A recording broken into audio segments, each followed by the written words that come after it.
Hello दोस्तों, आप सभी का हमारे यूट्यूब चैनल में स्वागत है। इस वीडियो में हम प्रश्नावली 3 शुरू करेंगे। इससे पहले वाले वीडियो में हमने प्रश्नावली 1 और प्रश्नावली 2 कवर की है। तो आइए इस वीडियो को अच्छे से समझते हैं और शुरू करते हैं। अगर आपको हमारे वीडियो अच्छे लगते हैं, पढ़ाने का तरीका अच्छा लगता है तो ज़रूर अपने दोस्तों के साथ शेयर करें, हमारे चैनल को सब्सक्राइब करें और वीडियो को लाइक ज़रूर करें। तो आइए प्रश्नावली को शुरू करते हैं। प्रश्नावली को जो नाम है बच्चों वो है दो चर वाले रैखिक समीकरण। चर आपको पता है अंग्रेजी के अल्फ़ाबेट होते हैं, जैसे एक्स वाई जेड वगैरह ये होते हैं। यहाँ पर दो चर की बात की है तो पूरी प्रश्नावली में हम दो चर लेंगे, एक्स और वाई। रैखिक समीकरण की बात की है तो रैखिक समीकरण का मतलब क्या होता है बच्चों? रैखिक, पहले रैखिक की बात कर लेते हैं। रैखिक का मतलब होता है जैसे चर की घात क्या होनी चाहिए? एक होगी। चर की अधिकतम घात क्या होगी बच्चों? एक होगी, यानी कि एक्स की घात आपको यहाँ पर एक देखने को मिलेगी और वाई की घात भी एक देखने को मिलेगी। यानी एक्स स्क्वायर वाई स्क्वायर वाला आपको यहाँ पर देखने को नहीं मिलेंगे। समीकरण को बात करते हैं। समीकरण क्या होता है बच्चों? समीकरण का मतलब होता है बराबर का निशान होगा यहाँ पर और बराबर में कुछ संख्या दे रखी, जीरो है, 5 7 ऐसे कोई संख्या दे रखी होगी। तो बहुपद और समीकरण में क्या फ़र्क हुआ? बहुपद में तो जैसे एक्स स्क्वायर प्लस वाई ऐसे हमने लिख दिए थे। जैसे और कुछ एग्जाम्पल बताया तो एक्स स्क्वायर प्लस 2x, केवल एक्स में बताऊँ तो जैसे पी एक्स बराबर ये क्या हो गया बच्चों? बहुपद हो गया। और समीकरण का मतलब है एक्स स्क्वायर प्लस 2x बराबर जीरो। तो ये ऊपर वाला तो हो गया बच्चों बहुपद और नीचे वाला ये जो हो गया वो हो गया समीकरण। आप बोलोगे सर यहाँ भी बराबर का निशान तो है, लेकिन बराबर का निशान का मतलब ये है बच्चों कि बराबर में कोई संख्या होनी चाहिए। यहाँ पर देखिए बराबर में क्या कोई संख्या भी है और यहाँ पर बराबर में संख्या नहीं है। ये इसको दर्शाने का तरीका है कि इसका नाम पी एक्स है ऐसे। तो देखिए बहुपद और समीकरण में आपको अंतर पता चल गया होगा। अब नेक्स्ट है समीकरण युग्म। युग्म का मतलब यहाँ पर कितनी समीकरण होगी? आपको दो समीकरण देखने को मिलेगी। युग्म का मतलब है दो चीज़ें यहाँ पर देखने को मिलेगी। अब इनको सबको अगर साथ में देखें तो इसका मतलब जो इसका जो व्यापक रूप होगा, यानी कि जो दो अक्षर वाले रैखिक समीकरण हैं वो कैसे देखेंगे? तो इसका सामान्य सा रूप होता है वो ऐसा होता है बच्चों, A X plus B Y plus C equal to zero. देखिए यहाँ पर एक्स भी आ गया, वाई भी आ गया, एक्स की घात एक भी है, वाई एक की घात एक भी है और रैखिक समीकरण होगी, इसका मतलब बराबर है, ये रैखिक समीकरण होगी। अब युग्म नहीं है। युग्म का मतलब दो समीकरण होगी। तो दो समीकरणों दर्शाने के लिए अब एक्स और वाई तो यही आएंगे, ये कि यही रहेंगे, इनको तो चेंज कर नहीं सकते। तो इसलिए हम क्या करेंगे, जो इनके गुणांक है, ये ए है, ये बी है, ये सी जो है, ये क्या होती है? वास्तविक संख्या होती है। इनको मान अलग अलग हो सकते हैं तो इनको हम अलग अलग नाम देंगे पहचानने के लिए। जैसे पहली समीकरण है उसको ए वन एक्स बोलेंगे plus B one Y plus C one equal to zero. और दूसरी जो समीकरण होगी रेखिक उसको बोलेंगे A two X plus B two Y plus C two equal to zero. इस प्रकार ये हमारी प्रश्नावली के दो चर वाले रैखिक समीकरण युग्म बन चुके हैं। तो अब इस प्रश्नावली की अच्छे से देखिए, नेक्स्ट शुरुआत करते हैं। तो देखो बच्चों, पहला जो पॉइंट है इस प्रश्नावली का वो है दो चर वाले एक्स व वाई में रैखिक समीकरण जो होता है वो इस रूप का होता है, A X plus B Y plus C equal to zero रूप का होता है, जहाँ पर ए बी सी क्या है? वास्तविक संख्या है। यानी कि ए का मान कभी दो होगा, कभी तीन होगा, बी का मान कुछ और होगा, सी का मान भी कुछ और होगा। जैसे एग्जांपल बताऊं बच्चों में, तो ए का मान जैसे हमने रखा ए एक लिख दिया तो यहाँ पर एक को तो लिखो या नहीं लिखो, एक का गुणा एक्स से वापस एक्स हो जाएगा। और बी का मान जैसे लिया दो तो दो वाई, सी का मान लिया सात बराबर जीरो। तो इस प्रकार ये दो चर वाले एक्स और वाई में रैखिक समीकरण का उदाहरण है। अब देखिए नेक्स्ट पॉइंट है कि दो अक्षर वाले जो रैखिक समीकरण युग्म हैं इनको हम ऐसे लिखेंगे, एक्स और वाई तो वो के वही रहेंगे, एक्स और वाई को हम एक्स वन वाई वन ऐसे नहीं लिखेंगे, क्योंकि जो है चर तो हम एक्स और वाई ले रहे हैं और फिर दोनों में फिर अलग अलग कैसे चर ले सकते हैं? एक्स वन एक्स टू ऐसे नहीं ले सकते। तो दो चर ले रहे हैं तो एक्स और वाई लेंगे, दोनों में फिर वो का वो यूज़ करना पड़ेगा। तो इसलिए दो समीकरण लिखने के लिए अलग अलग दिखाने के लिए यहाँ पर ए वन, यहाँ पर ए टू, इधर बी वन, यहाँ पर बी टू, इधर सी वन, यहाँ पर सी टू लिखेंगे। अब हम क्या करेंगे, इनके हल ज्ञात करेंगे। इस पूरी प्रश्नावली में हमारा काम क्या है?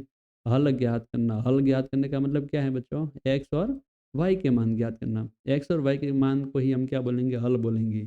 अब कभी क्या होगा, एक्स और वाई के मान आएंगे, कभी कभार एक्स और वाई के मान नहीं निकलेंगे। यदि, देखो पहला पॉइंट यही है कि यदि रैखिक समीकरण युग्म का कोई हल होता है तो उस समीकरण युग्म को हम क्या बोलेंगे? संगत युग्म कहते हैं। अगर हल होगा तो हम उससे क्या कहेंगे बच्चों, संगत युग्म कहेंगे। यदि रैखिक समीकरण युग्म का कोई हल नहीं होता है तो उसे हम क्या कहेंगे बच्चों, असंगत युग्म कहेंगे। हल होता है तो संगत युग्म, हल नहीं होता है तो असंगत युग्म कहेंगे। अब नेक्स्ट पॉइंट है ये वाला, इसको अच्छे से समझने के लिए हम थोड़ा नेक्स्ट पेज पे चलते हैं। जैसे देखिए बच्चों, हमारे पास दो रैखिक समीकरण युग्म हैं, a1x plus b1y plus c1 equal to 0। दूसरी है a2x plus b2y plus c2 equal to 0। तो पहला अगर है यहाँ पर जैसे हल होता है ना, ये हल किस तरह के हल होंगे, रेखाएं जो हैं समीकरण है यहाँ पर जो हैं इनके हम ग्राफ बनाएंगे। तो ये प्रत्येक जो रैखिक समीकरण है इनका एक ग्राफ जो होता है वो सरल रेखा बनता है। सरल रेखा का मतलब ऐसे सरल रेखा कोई ग्राफ बनेगा, प्रत्येक रैखिक समीकरण का ऐसे सरल रेखा ग्राफ बनेगा। यहाँ पर दो समीकरण है इसलिए हम दो लाइनें खींचेंगे, कभी ऐसे खींचेंगे, कभी ऐसा होगा, कभी एक दूसरे के ऊपर क्या होगी बच्चों, समपाती होगी। समपाती का मतलब एक के ऊपर एक होगी। तो आइए एक एक को समझते हैं कि कैसे हम ज्ञात कर पाएंगे कि दोनों रैखिक समीकरण युग्म क्या कोई हल होगा कि नहीं होगा, दोनों रेखाएं समांतर होगी कि नहीं होगी, समपाती होगी या क्या होगी। तो देखिए शुरू करते हैं। पहला है इनका अनुपातों से ही हम पता कर सकते हैं। अनुपात क्या है, इनके कॉफिशिएंट जो है, इनके गुणांक है, इनका हमें क्या निकालना होगा, अनुपात। पहला जो है a1/a2 बराबर b1/b2 not equal to a1/a2 not equal to b1/b2। a1/a2 का मान निकालेंगे हम और b1/b2 के मान निकालेंगे। a1 a2 कहाँ से आएंगे, x के जो गुणांक होंगे वहाँ a1 हो जाएगा, नीचे वाले समीकरण में x का गुणांक होगा वो a2 हो जाएगा। इसी प्रकार b1 b2 c1 c2 हम देख लेंगे तुलना करके। तो जब ये होता है तो बच्चों यहाँ पर दो तीन बातें हम बोल सकते हैं। जब ये होता है तो जो दोनों रेखा हैं, दोनों समीकरण हैं, इस समीकरणों का ग्राफ कैसा बनता है, रेखा ही बनता है, इसलिए हम धारक रेखा बोलेंगे। ये रेखा ही ग्राफ बनता है। तो बताइए हम क्या बोलेंगे, रेखा बोलेंगे। तो दोनों रेखाएं जो होगी बच्चों, दोनों समीकरणों की दोनों रेखाएं, तो दोनों रेखाएं जो होगी वो क्या करेगी, प्रतिच्छेद करेगी। कैसा क्या करेगी, प्रतिच्छेद करेगी। ये इनका ग्राफीय निरूपण है। ग्राफीय निरूपण का मतलब ग्राफ में कैसे दिखेगी, प्रतिच्छेद करने का मतलब देखिए क्या होगा, ये बच्चों एक्स अक्ष है और ये क्या होगी, वाई अक्ष है।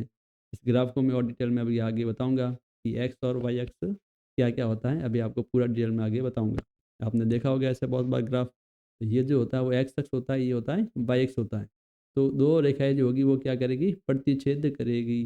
प्रतिच्छेद का मतलब ग्राफ, जैसे कोई किसी रेखा का ग्राफ हमने ऐसे बनाया और किसी रेखा का ग्राफ ऐसा है, तो ये दोनों रेखा क्या करी बच्चों, प्रतिच्छेद कर रही हैं। तो कुछ ग्राफ इस प्रकार बनेगा। आप बोलोगे सर रेखा इधर इधर भी तो हो सकती है, दोनों बिल्कुल हो सकती है, कहीं भी हो सकती है। ये समझाने का तरीका है कि दोनों रेखाएं कहीं भी प्रतिच्छेद करेगी, इतना आप ध्यान रखें। फिर देखिए प्रतिच्छेद करेगी, इसका मतलब जब एक जगह प्रतिच्छेद करती हैं तो इसका मतलब वहाँ पर कितने हल है, एक हल है। उनका कितना हल होगा बच्चों, एक हल होगा। दोनों रैखिक समीकरण युग्म का एक हल होगा। एक जगह अगर दोनों रेखा प्रतिच्छेद करेगी तो एक हल, दो जगह प्रतिच्छेद करेगी तो दो हल, अनंत जगह प्रतिच्छेद करेगी तो अनंत हल। ऐसे रेखाएं एक जगह ही प्रतिच्छेद कर सकती है, या फिर अगर एक के ऊपर दूसरी रेखा अपन समपाती ले रहे हैं तो अनंत जगह प्रतिच्छेद करेगी एक दूसरे के ऊपर, तो इसलिए अनंत हल बोलेंगे। यहाँ पर दो हल तो हो ही नहीं सकते।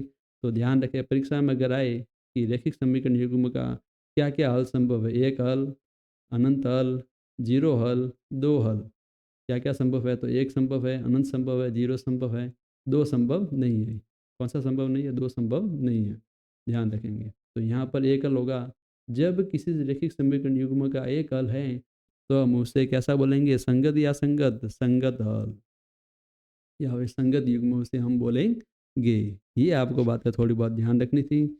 तो आइए अब इसको नेक्स्ट पॉइंट को देखते हैं कि अगर दूसरा जो पॉइंट है कि a1/a2 बराबर b1/b2 आ जाए, तो यहाँ पर तो a1/a2 का मान b1/b2 नहीं है, तो ये सब बातें करेंगे ऊपर वाली। जब a1/a2 और b1/b2 के मान बराबर आ जाए तो अब हमें c1/c2 का मान निकालना पड़ेगा। अगर वो भी इनके बराबर आ जाता है तब हम क्या क्या बातें करेंगे, तो देखिए अगर ये सब बराबर आ जाते हैं तो हम बोलेंगे बच्चों जो दोनों रेखाएं होगी यानी दोनों समीकरणों की दोनों रेखाएं जो होगी वो क्या होगी बच्चों, समपाती होगी। समपाती से क्या मतलब समझते हो, समपाती का मतलब है बच्चों कि एक लाइन का अगर ग्राफ बनाए, एक अगर लाइन खींचे तो उसके ऊपर जो दूसरे समीकरण है उसकी जो ग्राफ बनेगा वो भी इसके ऊपर आएगा, यानी एक समीकरण की रेखा दूसरे समीकरण की रेखा एक दूसरे के ऊपर आ रही है। तो आप देख पा रहे हो यहाँ पर कहीं भी बोलो, ये अनंत जगह एक दूसरे को क्या कर रही है, काट रही है। तो इसलिए हम बोलेंगे अनंत जगह पर काटती है, इसलिए हम क्या बोलेंगे, इसके अनंत हल होंगे। क्या हल होंगे बच्चों, अनंत हल होंगे। अनंत हल को हम कैसे बोल सकते हैं, अपरिमित रूप से अनेक हल। अपरिमित भी बोल सकते हैं अनंत को, तो हम बोलेंगे अपरिमित रूप से अनेक हल होंगे। तो ग्राफ से तो क्या हुआ, संपाति, और हम बीज गणितीय रूप में बोला कि हल कितने होंगे, तो हम बोलेंगे अनंत हल होंगे। जब बताइए अनंत हल है तो हम इसको क्या बोलेंगे, संगत या असंगत, तो हम इसको बोलेंगे बच्चों संगत युग्म। ये दोनों युग्म कैसे होंगे, संगत युग्म। क्योंकि हल तो है ना, एक हो, दो हो, हजार हो, लाख हो, उससे मतलब नहीं। अगर हल है तो उसे संगत बोलेंगे, हल नहीं है तो संगत नहीं बोलेंगे, असंगत बोलेंगे। फिर देखिए आप बोलोगे सर A1/A2 B1/B2 के मान तो बराबर आ गए, लेकिन क्या हो अगर C1/C2 इसके बराबर नहीं आ जाए, तो तब क्या क्या बातें होगी। तब होगा बच्चों, दोनों जो रेखाएं होगी वो क्या होगी, समांतर होगी। क्या होगी बच्चों, समांतर होगी। कहने का मतलब जब एक्स और वाई एक्सिस पर हम ग्राफ बनाएंगे, तो एक अगर रेखा ऐसी है तो दूसरी रेखा भी ऐसे समांतर खींची जाएगी। तो समांतर होगी तो बच्चों बताओ मुझे, क्या ये कहीं पर एक दूसरे को काटी, क्या कहीं पर एक दूसरे को नहीं काट रही है, इसलिए हम क्या बोलेंगे, कोई हल नहीं होगा। इस समीकरण युग्म का कोई हल नहीं होगा। कोई हल नहीं होगा तो बताइए ये संगत होगा क्या असंगत, तो ये बच्चों क्या हो जाएगा, असंगत युग्म। असंगत युग्म। तो आइए अब हम इसको चार्ट के माध्यम से अच्छे से देख लेते हैं। तो देखिए रैखिक समीकरण युग्म जो दे रखा है, तो इसके दो रूप हमने देखे, A1x plus B1y, sorry B1y plus C1 equal to zero, A2x plus B2y plus C2 equal to zero. अगर दो रैखिक समीकरण युग्म हमारे पास ये हैं, तो देखिए हम एक तो अनुपात देखेंगे, एक ग्राफीय निरूपण देखेंगे, एक बीजगणितीय निरूपण देखेंगे। रेशियो, ग्राफिकल रिप्रेजेंटेशन और एल्जेब्रिक रिप्रेजेंटेशन। देखिए पहला जो है, यदि A1A/A2 not equal to B1/B2 है, तो दोनों रेखा क्या करेगी बच्चों, प्रतिच्छेद करेगी। आप ग्राफ देख सकते हैं, इस प्रकार का कोई ग्राफ बन रहा होगा, ये आपको बात ध्यान रखनी इतनी सी।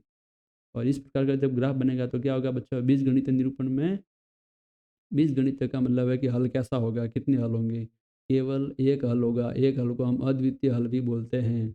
और युग्म के बारे में बात की जाए तो युग्म क्या हो जाएगा बच्चों, संगत युग्म होगा। नेक्स्ट पॉइंट है, अगर देखिए A1/A2 बराबर B1/B2 not equal to C1/C2 है, तो दोनों रेखा कैसी होगी, समांतर। कोई हल नहीं होगा, युग्म क्या हो जाएगा, असंगत हो जाएगा। अगर तीनों के तीनों का अनुपात बराबर आ जाए तो दोनों रेखा समपाती होगी। देखो एक ब्लैक कलर की है, एक रेड कलर की, दोनों रेखा एक दूसरे के ऊपर दिखाई गई है। इस प्रकार दोनों रेखा क्या होगी, समपाती। यहाँ पर अनंत जगह काट रही हैं, इसलिए हम बोलेंगे अपरिमित रूप से अनक हल होंगे। और युग्म कैसा हो जाएगा बच्चों, संगत युग्म हो जाएगा। अब ये दो चर वाले रैखिक समीकरण हैं, युग्म जो है, इनको हल करने की हमारे पास कितनी विधियां हैं, तो हम बोलेंगे हमारे पास ऐसे 3-4 विधियां हैं।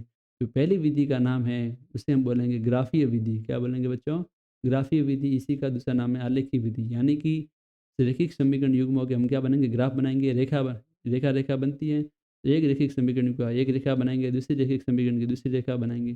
फिर हम देखेंगे वो क्या प्रतिच्छेद कर रही है, कि समांतर है, कि समपाती है, वहाँ से हम इनका आंसर देंगे। दूसरा तरीका है कि बिना ग्राफ के करने की जो विधि है उनको हम बोलते हैं बीजगणितीय विधि। तो यहाँ पर कौन कौन सी विधि है, एक तो प्रतिस्थापन विधि बोलते हैं, एक विलोपन विधि है, एक वज्र गुणन विधि है। ये हमारे कोर्स में नहीं है, हम केवल इनको पढ़ेंगे, प्रतिस्थापन और विलोपन। तो देखिए बच्चों, इसके बाद पहले ग्राफीय विधि में जाने से पहले, यानी ग्राफ से समझने से पहले, मैं यहाँ पर पहले ग्राफ अच्छे से समझा देता हूँ आपको। देखिए ये जो आपको रेखा दिख रही है नीचे, ये जो रेखा है ये इसको बोलते हैं एक्स अक्ष। क्या बोलते हैं बच्चों, एक्स अक्ष। और ये जो सीधी रेखा दिख रही है आपको, ऊर्ध्वाधर एकदम सीधी जो रेखा है बच्चों, इसको हम बोलेंगे वाई अक्ष। वाई अक्ष। अब आप देख रहे हो जो ये ग्राफ है, ये इस प्रकार कुछ ग्राफ है। तो देखो दोनों रेखाएं कितने खंडों में विभाजित होगी, कितने भागों में इस ग्राफ को बांट रही है, भाग को।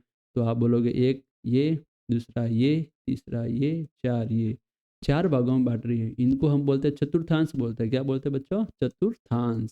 तो देखिए ये फर्स्ट चतुर्थांश बोलेंगे इसको। इसको हम बोलेंगे देखो ये सेकंड चतुर्थांश। नीचे वाले को बोलेंगे ये थर्ड चतुर्थांश।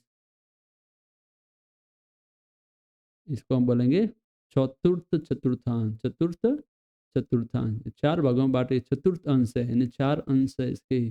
सबके हम नाम देते हैं फर्स्ट चतुर्थांश, प्रथम, द्वितीय, तृतीय और चतुर्थ चतुर्थांश। आपको हमेशा ध्यान रखना है प्रथम चतुर्थांश में जो x और y के जो मान हैं ये धनात्मक होते हैं, यानी x भी यहाँ पर धनात्मक मिलेगा आपको, पॉजिटिव मिलेगा, और y के मान भी आपको पॉजिटिव देखने को मिलेंगे। द्वितीय चतुर्थांश है, यहाँ पर आपको x तो होगा बच्चों नेगेटिव और y जो होगा वो आपको मिलेगा पॉजिटिव। तृतीय चतुर्थांश है, यहाँ पर आपको x नेगेटिव मिलेगा और y भी बच्चों नेगेटिव मिलेगा। चतुर्थ चतुर्थांश है, यहाँ पर x पॉजिटिव मिलेगा और y मिलेगा बच्चों नेगेटिव। तो ये बात आपको ध्यान रखनी है। और आपको पता होगा कि बिंदुओं को कैसे दर्शाते हैं।